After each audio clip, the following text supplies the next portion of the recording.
Alors, bonjour mes chers amis et bienvenue dans cette nouvelle vidéo. Aujourd'hui, nous allons traiter un problème sur les équations diophantiennes, mais avec paramètres. Donc, il s'agit ici de déterminer toutes les solutions entières de cette équation diophantienne, mais suivant les valeurs prises par le paramètre entier m. Donc, on va se rappeler de quelque chose. Lorsque nous avons l'équation diophantienne AX plus BY égale à C, nous savons sur quelles conditions cette équation diophantienne admet de solution ou non. Donc, cette équation diophantienne admet de solution si et seulement si le PGCD de A et B est un diviseur de C, tout simplement. Donc, c'est cette condition-là qui va nous permettre d'imposer des conditions sur le M, c'est-à-dire la position de M pour espérer avoir deux solutions. Allons-y. Ici, comme nous pouvons le constater, le A, c'est 90. Le B, c'est moins 39. Certes, on peut toujours prendre 39, il n'y a pas de souci. Donc, nous allons dans un premier temps calculer d'abord le PGCD de 90 et de 39. Donc, étape numéro 1, calculons PGCD de 90 et de 39. On peut sans doute ici décomposer parce que c'est beaucoup plus simple. 90, comme on peut le voir, c'est 10 multiplié par 9. Mais 10, c'est 2 fois 5 et 9, c'est 3 au carré. Donc ça, c'est la décomposition de 90 en produit de facteurs premiers. On attaque maintenant le 39. Quand je prends 39, c'est égal à quoi? 39, on peut diviser par 3. Ça fait 13. Ce qui nous donne alors 3 multiplié par 13. Mais comme on le sait, le PGCD, il s'agit de faire le produit des facteurs communs avec les exposants, d'accord, les plus petits. Donc ici, ce que nous allons prendre tout simplement, nous avons ici 3 au carré. D'accord, si vous voulez, nous avons 3 qui est un facteur commun. Maintenant, nous allons regarder leur exposant dans la factorisation et prendre le plus petit possible. Donc, à part 3 qui est un facteur commun, d'accord, je parle en termes de nombres premiers, on n'a plus d'autres facteurs communs. Ça veut dire quoi tout simplement? Ça veut dire que le PGCD de 90 et de 39, ce n'est rien d'autre que 3 tout simplement. D'accord? Parce qu'on va prendre l'exposant le plus petit. Ok, donc comme on vient de le dire, c'est-à-dire à partir de cette remarque-là, nous allons conclure que notre équation, si vous voulez, je peux l'appeler E, tout simplement, c'est juste le nom de notre équation. Nous allons tout simplement dire que E admet de solution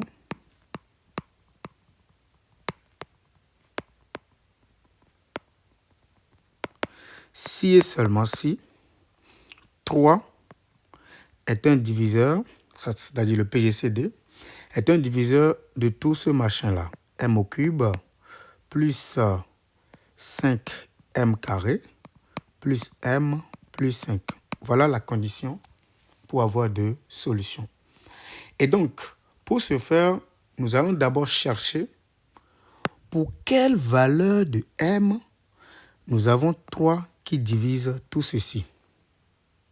D'accord? C'est-à-dire que nous avons m au cube plus 5m carré plus m plus 5 qui est congru à 0 modulo 3, tout simplement. D'accord? Maintenant, nous allons essayer de traiter cela. on peut commencer par analyser ce polynôme-là. On va prendre m au cube plus 5m au carré plus m plus 5 égale. On va essayer de calculer pour voir. Ici, j'obtiens le nombre 5 qui se répète ici. Je peux essayer de voir si je peux factoriser. C'est-à-dire quoi? Ici, j'obtiens m au cube plus m plus, si vous voulez, 5 facteur de m carré plus 1. Là, je factorise par 5. Ici, je peux factoriser par m. Ça me donne m carré plus 1 plus 5 facteur de m carré plus 1 également. Donc, j'obtiens facilement la factorisation qui nous donne quoi?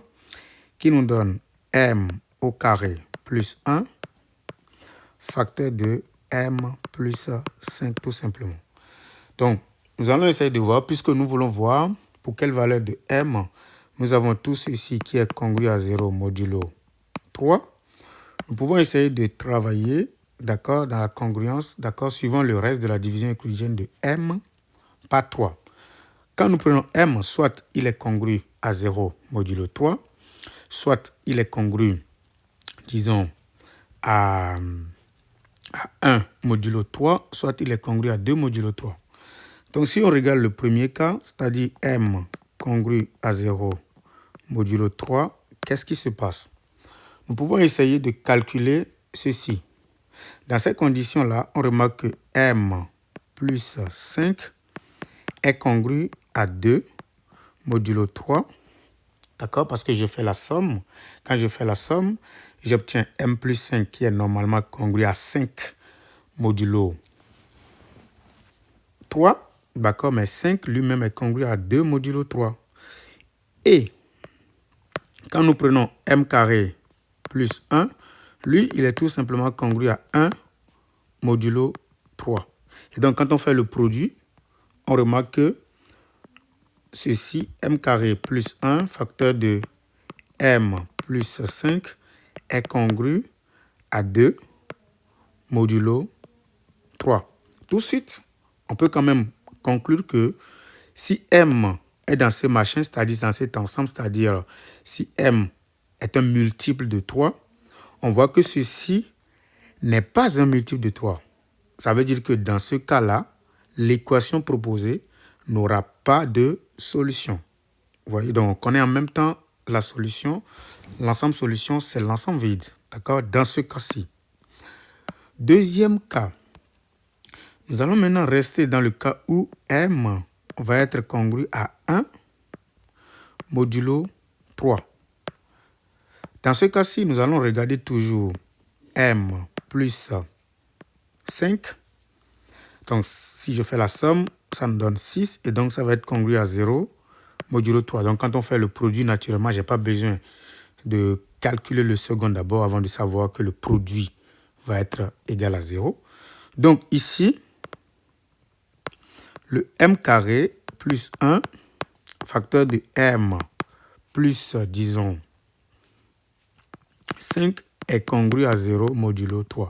Donc, dans ce cas-ci, on va espérer, d'accord, des solutions dans Z pour notre équation diophantienne. Le troisième et dernier cas, c'est lorsque m va être congru à 2 modulo 3. Dans ce cas-ci, nous pouvons essayer de regarder toujours m plus 5. Ça va donner 7, mais 7, lui, il est congru à 1 modulo 3. Et le m carré plus 1. Donc, m carré, ça nous donne exactement, vous calculez le carré de m, ça fait 4. 4 plus 1, ça nous donne, disons, 5. Mais 5 est congru à 2 modulo 3.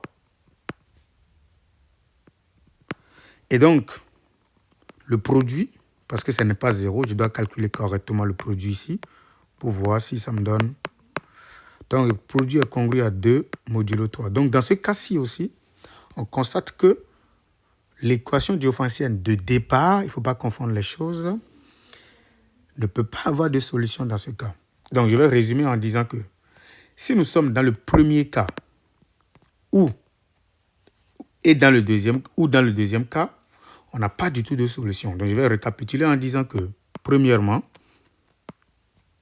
si le m est congru à 0, ou à 2 modulo 3, d'accord, l'équation E n'a pas de solution.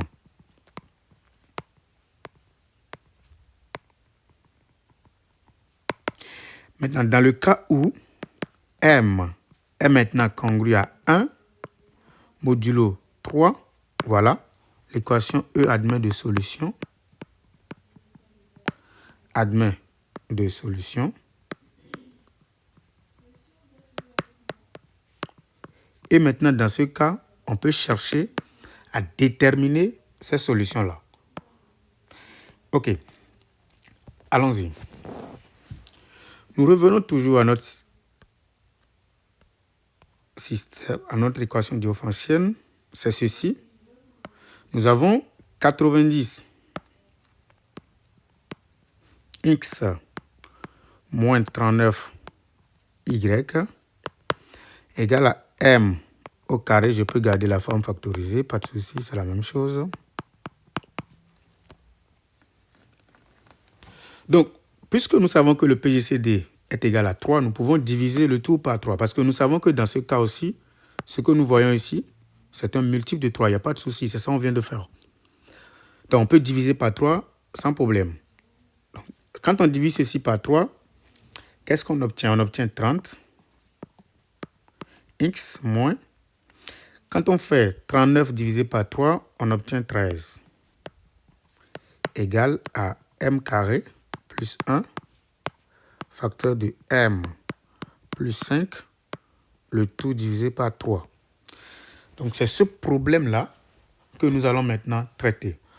Pour faciliter, on sait que dans ce cas-ci, nous avons des solutions. Pour faciliter les notations, je vais simplement poser S égale au second membre, tout ceci. C'est-à-dire m carré plus 1 facteur de m plus 5, le tout sur 3. C'est un entier parce que nous savons que dans le cas où nous sommes actuellement, le numérateur est un multiple du dénominateur. Par conséquent, ceci est bien un entier. OK. Nous allons maintenant faire quoi? Premièrement, pour résoudre cette équation, maintenant, nous allons d'abord chercher une solution particulière. Solution particulière de quoi? De l'équation 30x moins 13y égale à 1 d'abord. Nous devons d'abord nous concentrer sur ça. Parce qu'après, si nous trouvons, par exemple, une solution juste particulière de ça, on va simplement multiplier chaque composante par le S que nous venons de poser pour avoir une solution particulière de cette équation. OK. Allons-y. Pour avoir une solution particulière, je peux utiliser l'algorithme d'Euclide parce que nous savons ici qu'après division, le PGCD de ça et ça donne 1. Donc, je peux utiliser l'algorithme d'Euclide pour voir ce qui se passe. Pour utiliser l'algorithme d'Euclide, je vais prendre, si vous voulez, A égale à 30. Je vais poser B égale à 13. Donc, je vais essayer de faire des divisions successives. Donc, ici, j'appelle ça A. J'appelle B. J'appelle R le reste. Et j'appelle Q le quotient. Donc, nous avons premièrement 30. Et le B qui est le diviseur, je vais l'appeler 30. Et le 13, pardon. Et quand j'effectue cette division, ici, vous pouvez le faire facilement. Le quotient, ça fait 2. Mais dans ce cas, le reste est égal à 4. Après, le 13 devient, pour la deuxième étape, le dividende.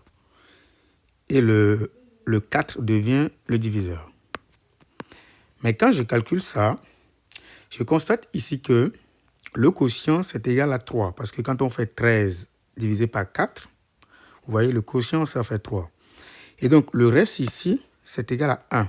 Mais on peut s'arrêter là parce que, certes, l'algorithme d'écrit dit qu'on peut s'arrêter lorsque le reste donne 1.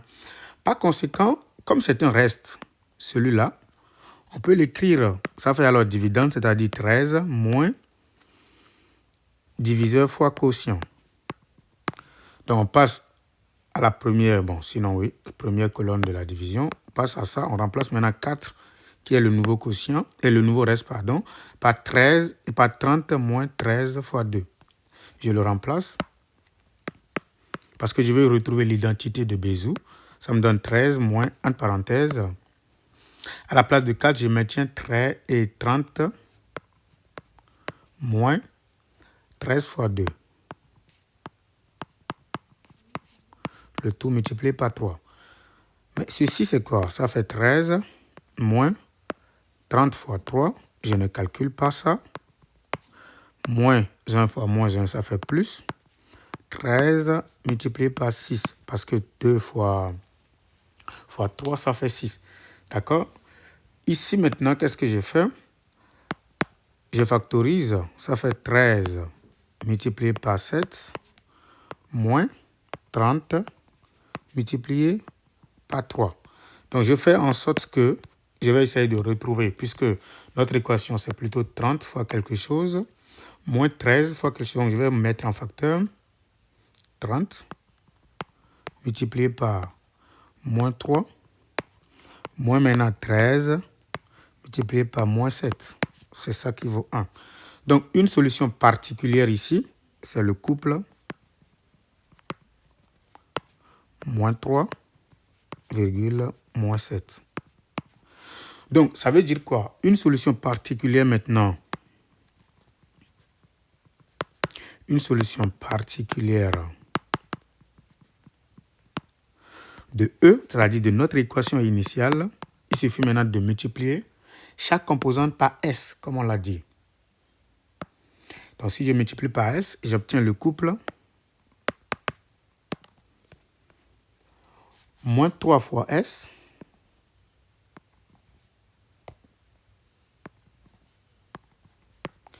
et de l'autre côté, ça fait moins 7 par S. Je multiplie juste chaque composant. Le S, n'oubliez pas, je l'avais posé au tout début. OK. On continue. Puisque nous avons maintenant une solution particulière, on peut écrire des choses. On peut dire que, premièrement, 30 multiplié par X moins 13 multiplié par Y, c'est égal à S. Et maintenant, on vient de constater que 30 multiplié par moins 3S, moins 13. Là, je veux commencer par résoudre l'équation. Multiplié par moins 7S, c'est égal à S. Donc, si je fais la soustraction, qu'est-ce que j'obtiens? On obtient tout simplement que 30 multiplié par X plus 3S, là, je fais la soustraction. Moins 13 multiplié par Y plus 7S, c'est égal à 0. Et donc, on obtient 30 multiplié par X plus 3S égale à 13 multiplié par Y plus 7S. On va utiliser ici maintenant le théorème de Gauss. Ici, on peut commencer par dire que 30 est alors un diviseur de 13 facteur de Y plus 7S. Comme 30 et 13 sont premiers entre eux, parce qu'on a déjà calculé le PGCD tout à l'heure, ça veut dire que 30 désormais va être un diviseur de Y plus 7S, d'après Gauss. D'accord? Pourquoi? Parce que le PGCD de 30 et de 13, c'est égal à 1. Mais, puisque 30 divise tout ça, ça veut dire clairement que Y plus 7S s'écrit sous la forme 30 multiplié par un entier K. Donc K, élément de Z. Donc, nous avons maintenant la possibilité de dire que y est égal à 30K moins 7S. Donc, on va remplacer le S, tout ça à la fin, pas de problème pour ça. Il n'y a pas de souci là-dedans. Et donc, on continue. On va maintenant trouver le X. N'oublions pas, on va simplement remplacer le Y plus 7S dans ça, que j'appelle étoile.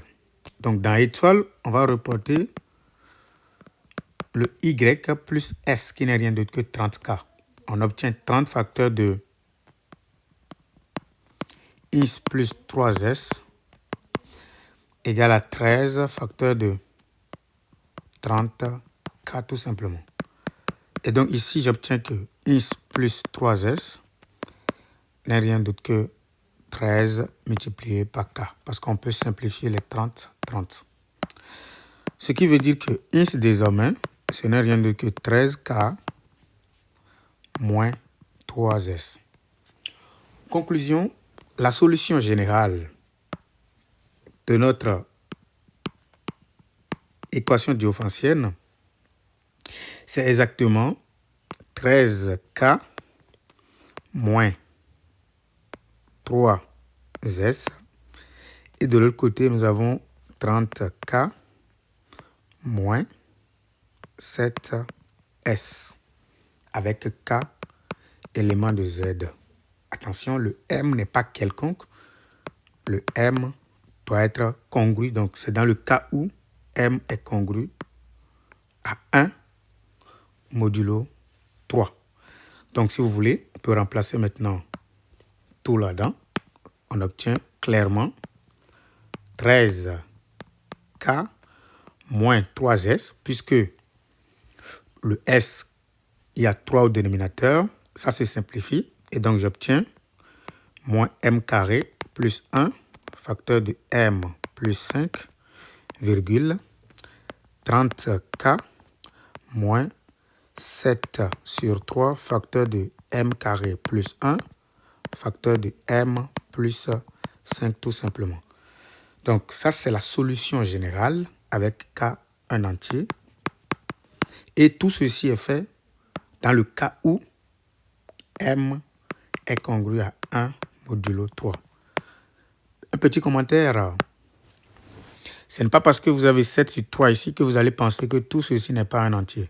Certes, 7 sur 3 n'est pas un entier, mais tout ça, c'est un entier parce que nous savons que dans le cas où M est congru à 1 modulo 3, ce que nous voyons ici là est un multiple de 3. Donc, il va se simplifier. Il va permettre à tout ceci d'être un entier. Donc, on va avoir 7 multiplié par un entier, tout simplement.